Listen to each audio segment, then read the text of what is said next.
would you stay till the morning light? Or would you follow me? Or would you let it be if I leave tonight? Hi friends, welcome back to my channel. If you're new here, my name is Kayla, and if you're not new, thanks for coming back. Always happy to have you.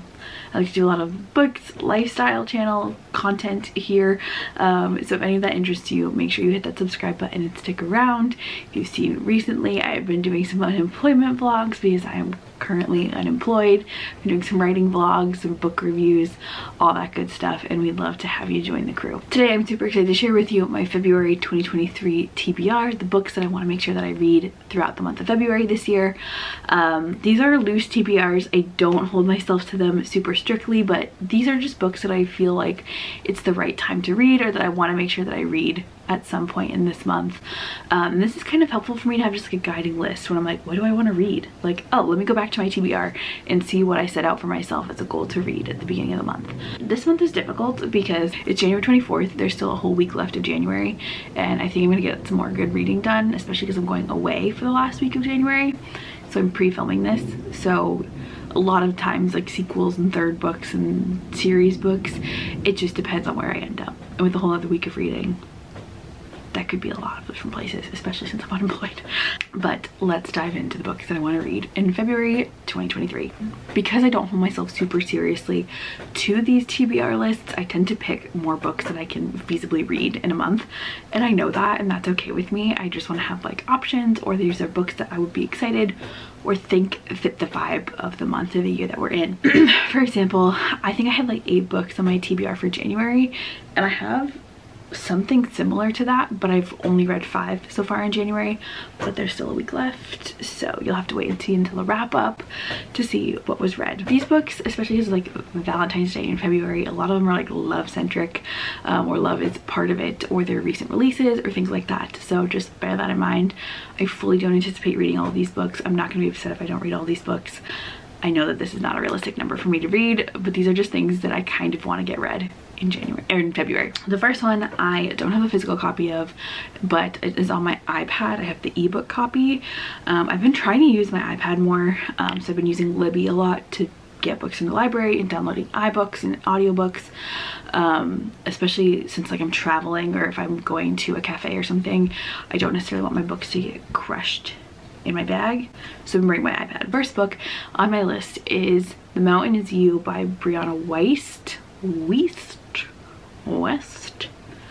Let me know. More of a self-helpy kind of book.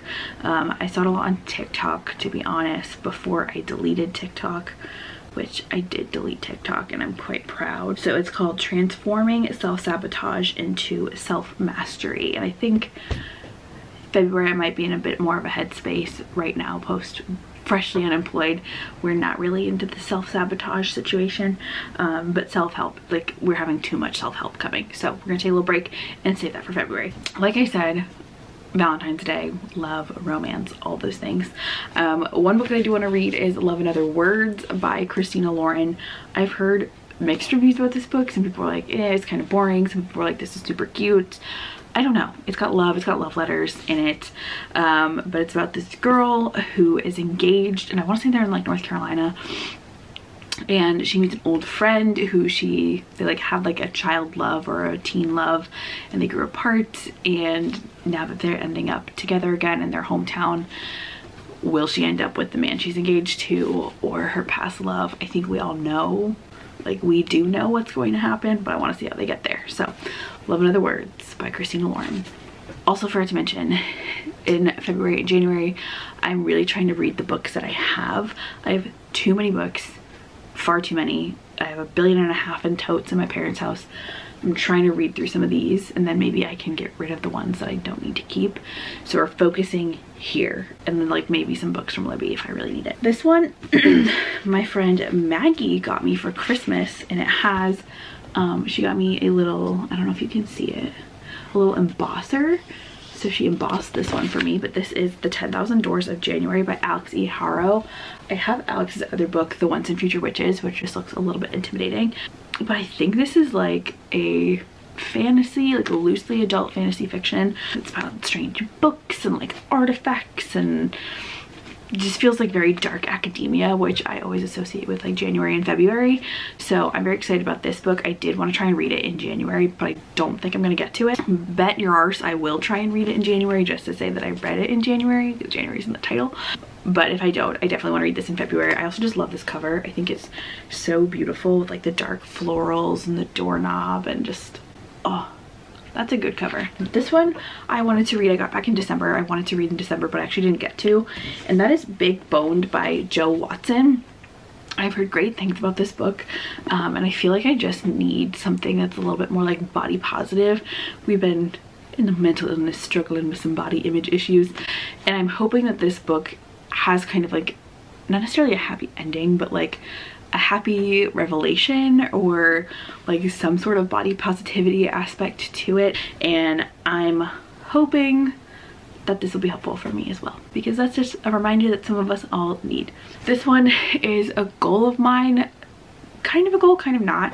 I haven't read a twisted tale in a very long time. I think it's been since 2021. I read Unbirthday. The Alice in Wonderland one was my last twisted tale. I did not love Unbirthday, so I've been hesitant, but I have 3 of them. I have Hercules, I have Tiana, and I have Rapunzel. I love Rapunzel. I dressed up as Rapunzel for my 5K in Epcot, and I want to reread this one. And that is What Once Was Mine, the Rapunzel twisted telling. What if Rapunzel's mother drank a potion from the wrong flower? The only thing, I started to read this once, and it was like, what I read was in the modern day in a hospital, like somebody was asleep in a hospital bed, and I think it was Rapunzel, and I was like, where are we going with this? I don't love twisted tales. I noticed in some of them they take them out of the movie world and like put them in the real world. They put them in the real world or in our world. Like Unbirthday did that. It was like 1800s London, which makes sense with Alice, but it spent more time there than in Wonderland, and I just didn't love that. So this is in the modern day instead of in Corona and the world of Tangled. I'm gonna be bummed, and I don't want that. So I read a little bit of it, made me hesitant. I want to give it another try because I love Rapunzel, I love twisted tales, and I do want to get back into them. I have so many. I'm so behind on the twisted tales. This one is a carryover from my January TBR, and I know I'm not going to get to it, but I do want to get back into this series before I forget. Like, I'm trying really, really hard this year to get back into series because I do love them. I've just been intimidated by them in my own brain for too long, and we're not doing that anymore. So I really want to read The Glass Sword, which is the sequel to The Red Queen by Victoria Aveyard. I'm trying to read this in February. I read The Red Queen was the first book I finished in 2023, and I read that at the beginning of January, so I really want to try and put this towards the front of February so I don't forget the story, especially because right now I'm reading From Blood and Ash. They're very, very different series, but I feel like the fantasy love plot lines are getting kind of confused in my brain, and I want to read this before I forget what happened in Red Queen. My brain is a sieve. I remember nothing. So we're putting this at the top of the TBR for February. And these 2 books are kind of random, not really on theme with anything else that I want to read in February. But I was looking at them on my bookshelf, and I was like, you guys look like you'd be fun, and I feel like I just want to see what you're about. So these last 2 I just kind of saw and added to my TBR, but we're a little bit all over the place for February. Just bear with me. The first is A Study in Charlotte by Brittany Cavallaro. This gave me, again, like dark academia, Sherlock Holmes vibes. It's supposed to be about Charlotte Holmes, I believe, who's supposed to be Sherlock Holmes' great-great-granddaughter. She goes to a school in London, an academy, or in England somewhere, and there are some murders that she's trying to solve, or some mysteries she's trying to solve. Dark academia, mystery vibes is what I'm getting. Always, for some reason, is associated with winter, January, February for me. We're gonna give A Study in Charlotte a try. Then I've been needing some good middle grade. I have not read middle grade in so long, and I think this one will be a fast read, a pretty quick read, because it's stories or fairy tales, and it's like an anthology. It's not a whole book. So we have Beast and Beauty, Dangerous Tales by Soman Chainani. These are like supposed to be like twisted fairy tales that are a little bit dark and a little bit creepy, like spins on our classic fairy tales. And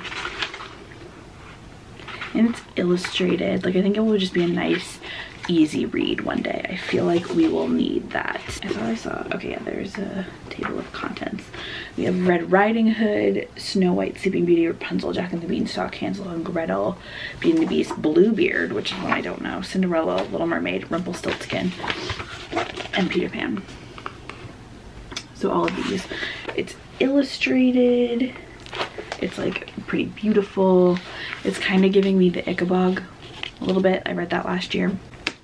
So I think we're going to try and read this in February. And lastly on my TBR, and we're gonna see. I'm currently reading from the From Blood and Ash series. I'm in the middle of the second one, which is A Kingdom of Flesh and Flame. Flesh and Fire, A Kingdom of Flesh and Fire. I'm halfway through and I can either see myself being like, I gotta know what happens, or okay, this is getting old by the end of book 2. So I'm tentatively going to put book 3 on my TBR, which is The Crown of Gilded Bones. I cannot remember any of the titles of these books. Crown of Gilded Bones, tentatively on there, depending on if I decide that I'm sick of this or if I'm like completely obsessed and need to know what happens next. That is what I'm planning to read in February of 2023. What are you most excited for reading for 2023? Are there any big releases I should be aware of, I should know about, I should be getting excited for? I can't really remember right now, but let me know in the comments. Let me know what you are reading and leave me a pink heart down in the comments because it's Valentine's Day and we want to read some February fun Valentine's Day books. I will see you guys in my next one and over on my Instagram at RoyReadingco. Make sure you hit that subscribe button and that like button, and I'll see you in my next one. Would you stay till the morning light, or would you follow me?